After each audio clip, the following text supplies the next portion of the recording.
Sana all. How? Eto mga idol, magugulat kayo dito at akala nyo talaga lip-sync ito mga idol. Napatigil ka ang lahat na kumakain mga idol nang kumanta na si Kuya. Grabe talaga. Halimaw. Let's go mga idol, panoorin natin.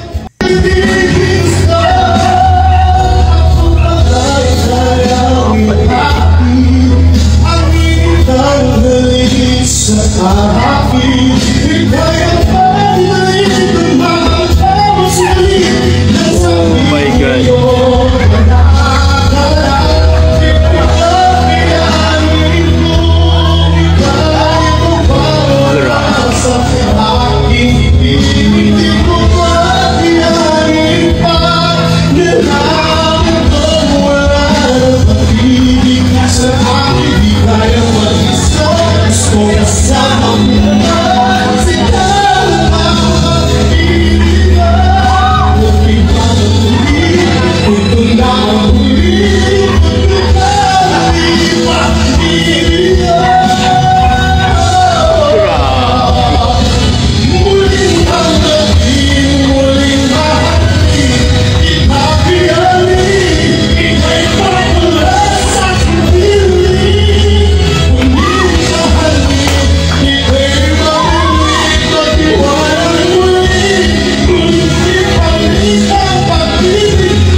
Grabe!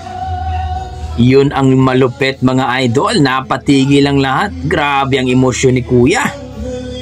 Grabe! Wala akong masabi mga idol. Napakalupit talaga. Ang bangis mo Kuya. Di ko alam kung anong pangalan nito mga idol. Pero dito po no, sa video ni Roro Villasuto mga idol. Talaga naman pong sabi nga dito. Galing naman, may paapak-apak pa na clutch. Akala mo motor no? Kala mo sasakyan eh. Walang clutch po kasi automatic gamit niya. Grabe naman talaga. Na-amaze po sila mga idol. Grabe. Kung kayo dyan mga idol na nanonood sa ating video for today, viral po ito mga idol. Grabe si Kuya. Halimaw talaga pagdating sa kantahan ng ating mga dugong Pinoy. No?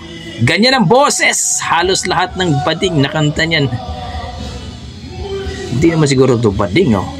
Actually, half Pinoy, half Pinay. Mukhang napagkamalan si Kuya na bading mga idol. Kasi yung boses niya talagang malupit, no? At ang taas, grabe ka Kuya. Wala akong masabi kundi napaka-amazing talaga. So kayo mga idol, ano masasabi nyo dito sa kanyang rendition, sa kanyang performance? Talagang na-amaze ba kayo? Na-appreciate nyo? Please comment down below mga idol para ating pag-usapan.